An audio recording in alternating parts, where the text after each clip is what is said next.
How's it going? I'm Jared Gillis. Welcome to another All About RVs. Today we're going to be looking at small inverter generators for RVers. Why some people prefer them over the larger ones, the inverter generators that are around like the 2000 watt size, and what would be the advantage for RVers getting those when they go out and they need additional power. Not everybody has a built-in generator, so that means you have to get a big generator to lug around. Well, maybe you don't have to. There are some smaller inverter generators that you can use and be able to pair together. So what are some of those advantages of getting a smaller inverter generator? So for the first advantage, we have obviously cost. It's not going to be as expensive to get started in a power solution for going off grid than it is going to be in a smaller generator like this. So we're going to be looking at the E-Trailer 2000 watt inverter generator, and it runs around $400, which is an amazing price to be able to get a generator, an inverter generator that's not going to be crazy loud out there, and it's going to produce some power for you. So this can almost fall underneath the category of like the keep your daydream motto is start small and start now. This is something that is easier to get into rather than a much bigger inverter generator to be able to produce that power when you're out there. It's a step in the right direction. So let's look at some of the specs from this unit, because this is the one that we'll be looking at and how it works for RVers. So like I said, it's the 2000 watt inverter generator. That's 2000 peak watts. Running watts is 1600 watts. So before we dive into all the features that this one has in it, the second thing that we can look at as an advantage for having a generator this size is the mobility. It's extremely easy to move around compared to other types of generators. If you have a much larger generator, it's going to be heavier as one big unit to be able to lift it in and out of the truck and be able to move it around. So this is extremely easy to be able to move it around. You just grab it by the handle on the top. It's not big enough that you need wheels to roll it around. And you're just able to put it in the back of the truck, put it wherever you're going to store it, and be able to pull it out and power it up so that you can get power to your RV. So mobility and storage, being able to find a place to be able to tuck this away is going to be much easier to have this into some little storage area compared to a much larger generator. You would need a larger area. So whether the storage area is your deciding factor or just being able to lift it and you don't want to throw your back out or you don't like lifting heavy things, then this is an option for why it might be an advantage to have a generator this size for you RVing. Another advantage of a generator like this is being able to link them together. You can grow in the future if you wanted to. If you wanted to get one and get started now and you wanted to pick up another later, you can actually link these together to be able to get more output and have more capability. So you can start now and you can plan for the future. Kind of like we did the other day with our solar setup. Being able to start now and plan for the future is always a fantastic way to go. This one's really interesting too, because you can get two 2000 watt inverter generators and you can combine them, or they also have a 3200 watt inverter generator that you can link with this one. So you really have a lot of options and flexibility depending on how much power output you want to end up with at the end of the day. So if you want just two small, really easily portable ones, then this might be your ticket. If you want to be able to get a much larger one and then be able to add this one onto it, the options are just all over the place. So you can really tailor it for what you want and what you want to grow into and tailor it to your needs.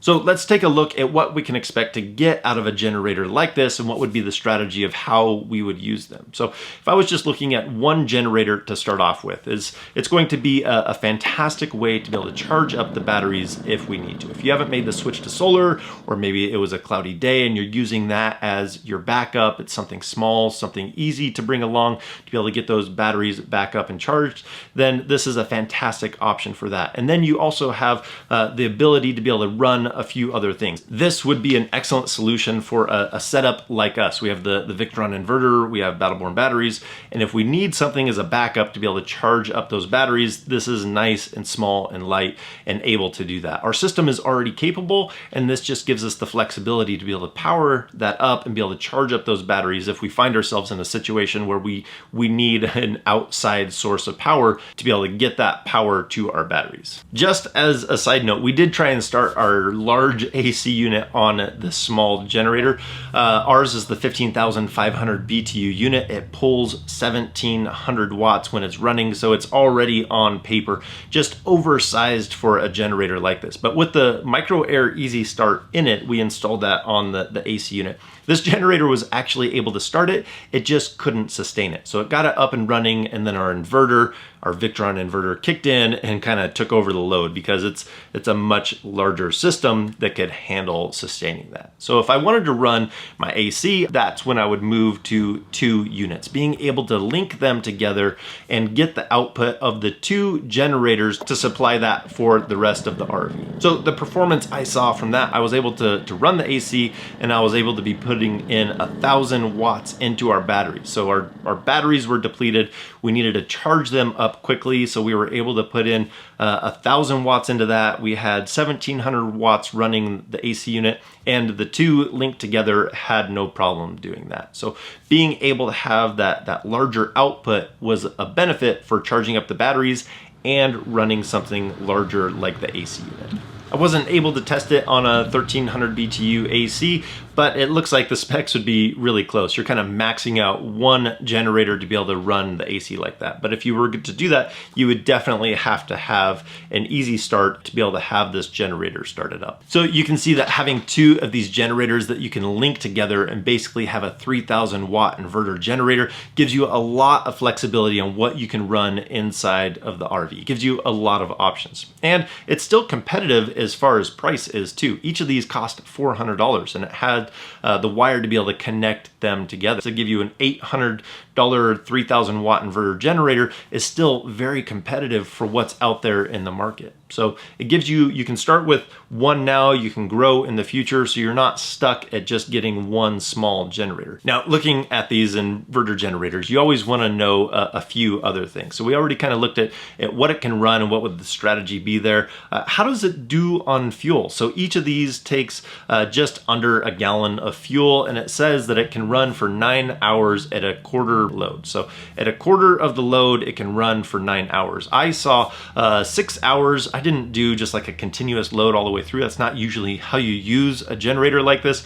We had it on economy mode. Sometimes it was at half load, sometimes full, sometimes a quarter, and I got just over 6 hours. So that was kind of like your typical use. You're using it, and sometimes it's maxed out, sometimes it's dropping down to economy mode.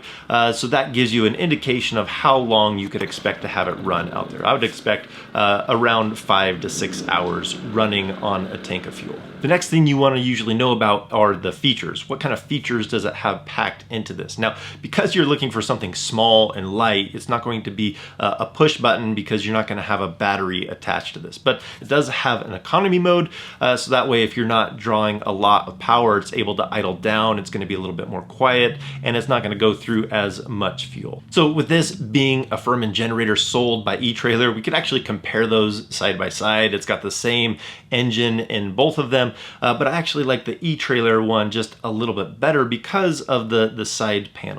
We have our typical 20 amp outlet that you get on the Furman generator, but we also have a 30 amp outlet on the side. So when we're linking these together, we don't need a separate unit to be able to link them into and then plug our RV into that. We can just plug directly into one of these generators with them linked together and get the benefit of having both of them working together. So the advantage that we get from that is we have the 30 amp outlet that we can plug the RV straight into, and then we have our 20 amp outlet where we can put our ground neutral bond plug into there so that our EMS device doesn't see it as a problem and everything works fine in the RV. So having those 2 outlets is actually kind of an advantage for being able to plug in your RV. I do wish they would have just put the 30 amp outlet that you typically see on an RV so we could plug straight into it, but they do give you the adapter, so it works just fine. Now, the other thing that everybody always wants to know with this type of generator is how loud is it under load, just on eco mode.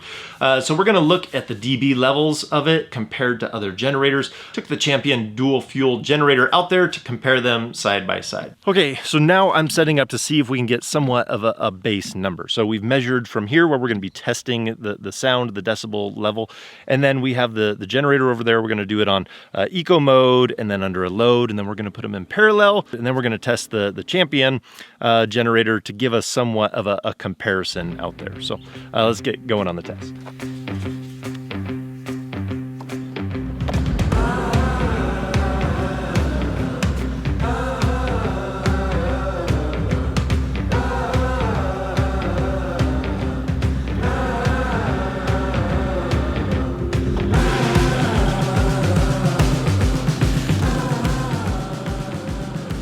Just as a side note, the two smaller generators were much easier to carry back here compared to the one larger one trying to roll it across the sand and the pine needles. Now, I did bring it back much farther than you would if you were next to your RV, but the two smaller ones definitely won in being able to bring them out here. So overall, I think this is a good option. If you needed to be able to start small and plan for the future, if you just wanted to get a couple of generators that are easier to load, easier to store with the flexibility, this is definitely an option that's worth looking at. So I'll put a link down in the description to the generator so you can get more information about it. So I think that's gonna do it for today.